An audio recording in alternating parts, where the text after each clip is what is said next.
Vous vous souvenez de l'époque où les séries, c'était vraiment le feu? Parce que moi, oui. Ok, on est en 2014. Et derrière mon écran, impossible pour moi de choisir. Impossible de dire que ce n'est pas la meilleure année pour les séries télé. This is a horrible category. Et pourtant, au même moment, 2 œuvres vont faire l'exploit. 2 séries vont dominer la culture populaire avec tellement d'avance, tellement d'impact qu'elles seront au centre de toutes les attentions, de toutes les conversations. Elles vont tout simplement écraser la concurrence. You're goddamn right. Parce que pour moi, en 2014, à l'école, dans les soirées entre amis autour d'une bière ou sur YouTube à la recherche de nouvelles théories et explications du lore, ce ne sont pas Mad Men, True Detective ou Fargo que je recherche. En 2014, la seule série qui compte vraiment pour moi, c'est The Walking Dead. Ce n'est plus du petit budget, c'est du cinéma à la maison.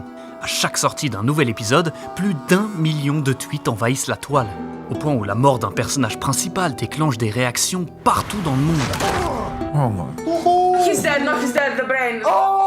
Et quand je pensais avoir tout vu, Game of Thrones explose. Chaque année, ils font mieux. Chaque année, ils se surpassent. La saison 8 est la plus attendue de l'histoire du petit écran. Best season ever! Tout le monde attend la fin.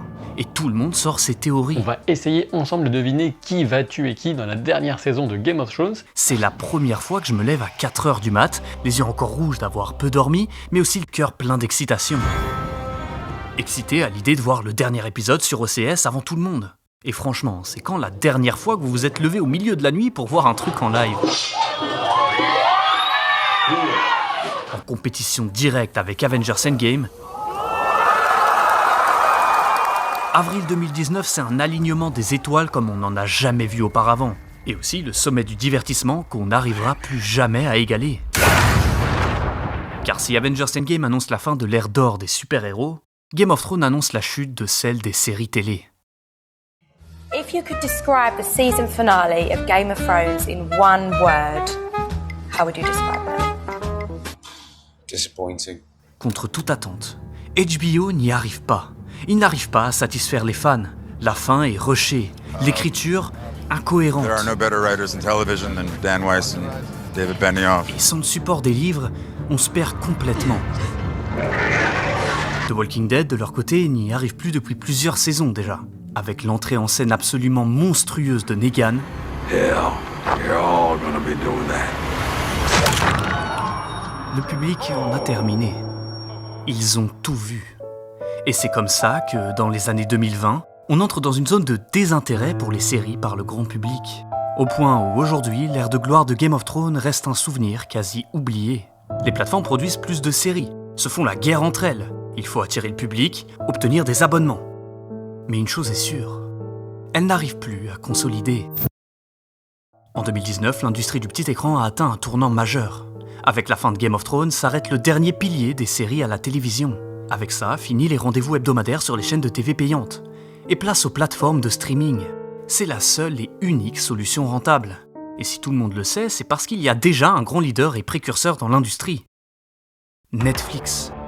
Avec plus de 160 millions d'abonnés, ils génèrent des revenus colossaux chaque mois. Et ils profitent de leur visibilité pour sortir de plus en plus de contenu et fidéliser leur audience. Maybe something different this week? You know any good mysteries? Netflix vont produire. Beaucoup. Tout le temps. Ils font des séries à gros budget ultra médiatisées, comme Mercredi, The Crown, ou encore l'inattendu Squid Game. Mais ils produisent aussi des téléfilms locaux, à petit budget, sur des séries à rallonge interminables. Il y a toujours un nouveau programme, toujours une série complètement inconnue. C'est leur stratégie pour fidéliser l'audience. Quantité avant tout. Netflix n'ont pas vraiment besoin que leur projet soit une réussite sur le long terme. Ils ont juste besoin que l'on reste assez longtemps pour renouveler notre abonnement. C'est pourquoi les premières saisons sont souvent les meilleures. Et les suivantes, moins bien. Même pour leur grand remplaçant à Game of Thrones. Fuck. The Witcher, une adaptation de livre à succès, dans un monde de magie, avec de la politique et des complots violents. C'est l'héritier légitime du trône de fer. Un potentiel énorme. Et surtout, une réponse du public à la saison 1 absolument inégalée. Mais malheureusement, pour Netflix, c'était déjà suffisant comme victoire. Alors ils ont baissé les exigences et mis leur attention ailleurs. Et la suite, on la connaît bien. Fuck. Mais bon, du côté de la concurrence, il faut aussi se mettre à jour. Et rapidement. Ils doivent sortir leur propre Game of Thrones s'ils veulent attirer le grand public. Amazon Prime Video est le premier à suivre le géant au logo rouge. Déjà bien implanté dans le format abonnement sur leur site d'achat en ligne, ils cherchent à diversifier leur capital et renforcer leur image. Et ils vont commencer très fort. Avec The Boys. Après 10 ans de domination du MCU et DCU, The Boys est un carton absolu. Une satire assumée de l'ère des super-héros Marvel. Le public saute sur la proposition d'Amazon Prime. C'est gore, c'est trash. Et la tension créée par Anthony Starr en Homelander est tout simplement exceptionnelle. Pendant des années, The Boys sera LA série phare de la plateforme. Et pourtant, ça n'a jamais été leur vrai gros pari. Parce que celui qu'ils espéraient être le successeur de Game of Thrones, c'était pas The Boys, mais une autre série de fantasy. Une autre adaptation de livres légendaires. Les Anneaux de pouvoir.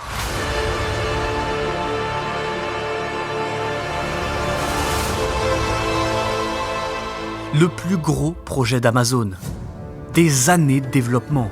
Un budget qui dépasse le $1 milliard. Un univers avec des millions de fans dans le monde. Et une histoire inédite sur les origines de Sauron. Tu lis ça, tu te dis qu'ils auraient dû dominer le marché.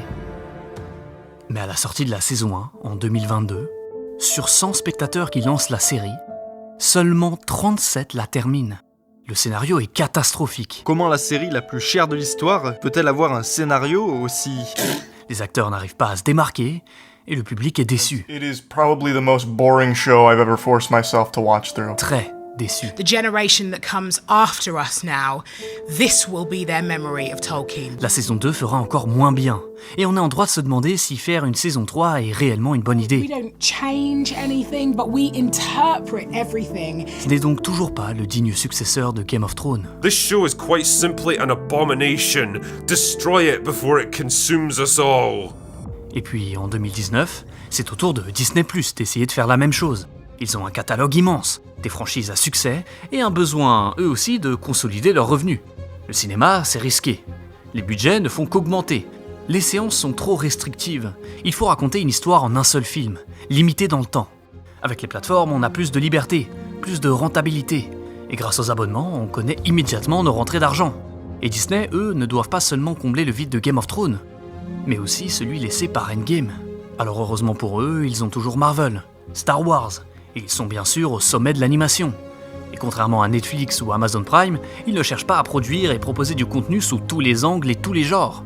Disney ont les droits de ce qui a déjà marché auprès du public. Ils n'ont plus qu'à l'exploiter à fond. Pas besoin d'acheter les droits d'un livre de fantasy médiévale. Grâce aux univers Star Wars et Marvel, ils ont de quoi sérieusement faire de l'ombre à Netflix. Entre Loki, Andor, Star Wars Rebels, WandaVision et The Mandalorian, le public répond à l'appel. Depuis 2019, ils ont produit 11 séries sur Star Wars et 15 sur les super-héros Marvel. Et via Hulu, ils prennent un peu plus de risques et proposent du contenu original de qualité, comme la série de Bear. Mais pas un seul gros carton original à la hauteur de Game of Thrones. Et c'est comme ça qu'on se retrouve avec 3 énormes monstres du divertissement qui vont devoir se partager le marché et l'attention du public. À travers les années, j'ai continué de suivre. J'ai même eu de belles surprises. Mais pour la plupart des projets, je trouvais l'écriture décevante, la réalisation hachée, presque bâclée. Jusqu'à récemment avec le grand final de Stranger Things. L'accomplissement de 10 ans de construction. Ça me donne l'impression que le final de Game of Thrones était une masterclass d'écriture. Et j'ai fini par me dire, est-ce qu'on a vraiment perdu ce qui fait une bonne série depuis Game of Thrones ? Est-ce que je ne reverrai plus jamais quelque chose comme The Office, Breaking Bad ou Peaky Blinders ? Et puis, en pleine recherche de contenu sur les plateformes, je tombe sur des critiques YouTube. Je vois plusieurs vidéos mentionnant des séries dont je n'ai jamais vraiment entendu parler. Ces vidéos ne font pas ou peu de vues. Le public semble s'en désintéresser. Mais les commentaires, eux, sont exceptionnels. Pour faire simple, presque personne ne regarde, mais tout le monde est d'accord. C'est incroyable. Ça commence par Sévrance. Every time you find yourself here, it's because you chose to come back. Une histoire similaire à un épisode de Black Mirror, nominé aux Golden Globes. Severance. Puis ça continue par Pluribus, un projet réalisé par Vince Gilligan en personne. qui, cette fois, gagne.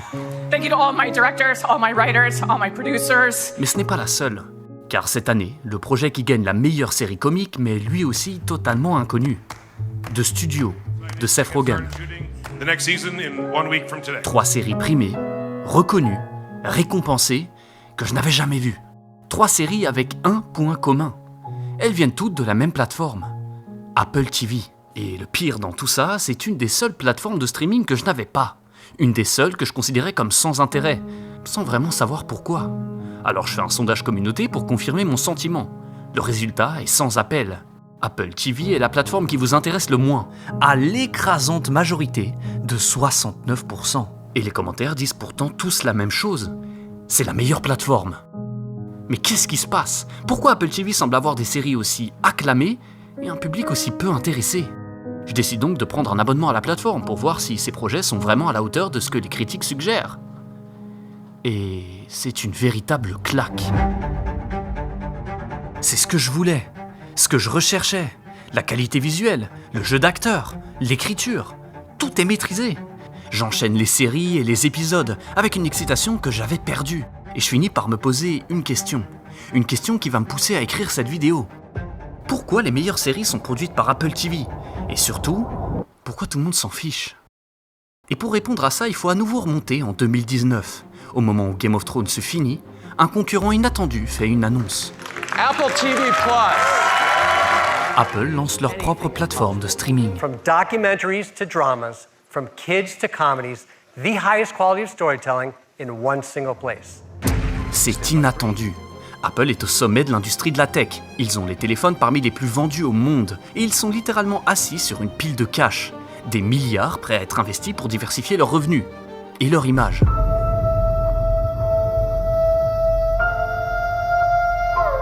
Et c'est là qu'on se pose une question. Depuis toutes ces années, où était le géant américain dans le cinéma?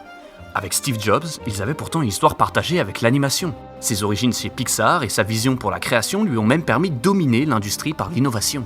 Animation at a high level of perfection is not economically feasible anymore. Like in the heydays of Disney, where there were thousands of artists that you could hire very cheaply, that was wonderful. Maybe not for the artists, but for Disney. And now it's the only way to do it is going to be with a computer. Mais ils n'ont pourtant rien produit dans le 7e art, alors qu'ils étaient là, depuis toujours. Car même si Apple, pendant plusieurs dizaines d'années, ne produisent rien dans le cinéma, ils sont bel et bien présents, dans l'ombre. Dans les placements de produits d'abord. Last year alone, Apple placed its products in over 40% of Hollywood blockbusters without spending a cent. Mais aussi dans les logiciels, les interfaces de programmation et les ordinateurs de montage. Steve Jobs recognized a long time ago that product placements in movies were going to be really important. Avec les iPhones, ils cherchent même à apporter l'accès à la vidéo professionnelle dans le creux de la main des particuliers. iPhone 13 Pro Max. Un monde de création disponible aux amateurs, mais pas aux professionnels. Jusqu'en 2019.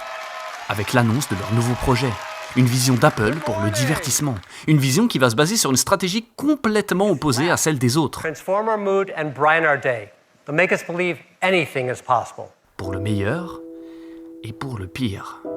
Pour commencer, Apple ne vont pas faire les choses à moitié. Dès le départ, ils investissent pas moins de 6 milliards de dollars dans le développement de leur plateforme. Un budget colossal pour une marque qui se lance à peine dans le milieu.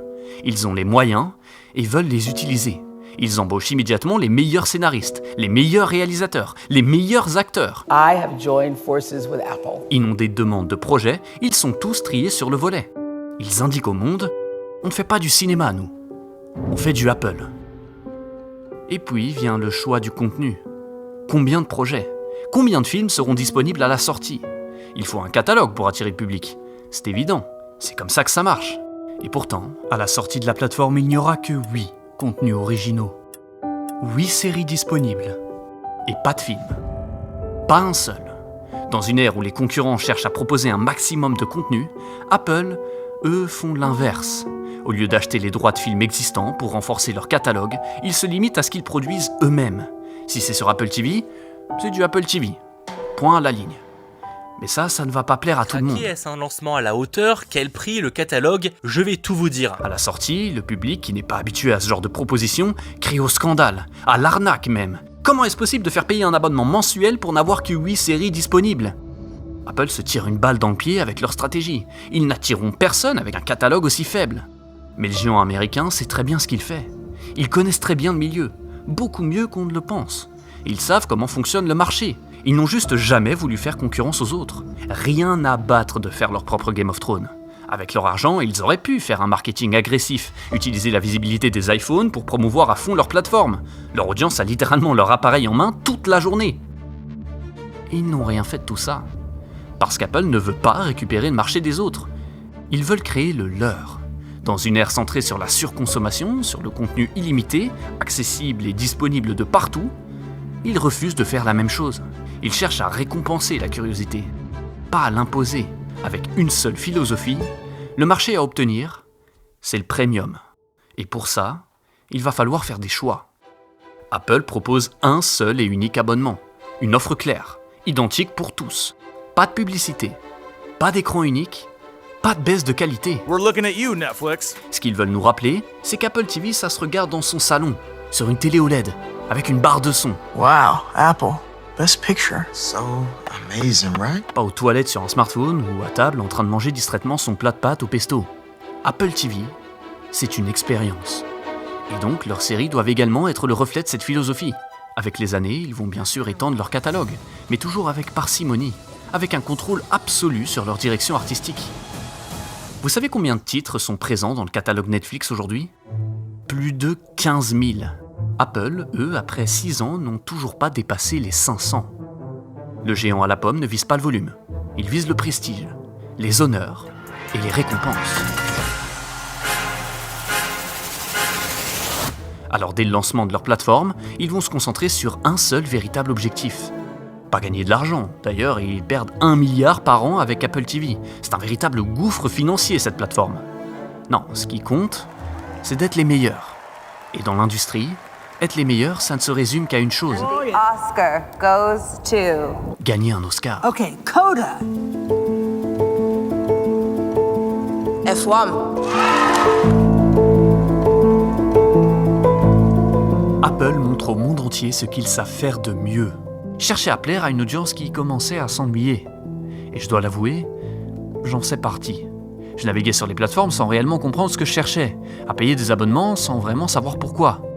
Tellement de nouvelles séries chaque jour, de nouveaux films sans intérêt, que je finissais quand même par regarder ce que je connaissais déjà. Incapable de faire confiance à la nouveauté, je restais accroché à ce que je croyais perdu à jamais. De temps en temps, je tombais sur une pépite d'HBO, un vrai concurrent en termes de qualité. HBO, ceux-là même qui nous avaient pondu la série Game of Thrones. Ceux qui, depuis, ont constamment pris plus de risques que les autres. Parce qu'HBO, ce n'est pas que Game of Thrones. Loin de là. En 2016, ils nous avaient proposé Westworld. That's right, Dolores. You're in a dream. Un digne successeur potentiel de la série sur Westeros.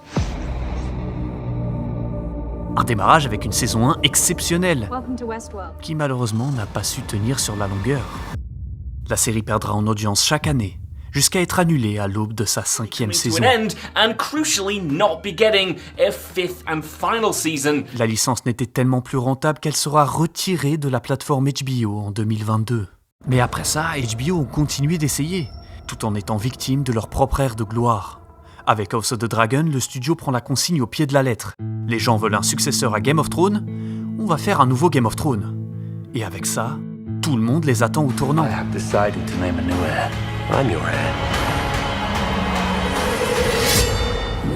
Le défi est relevé haut la main avec la saison 1.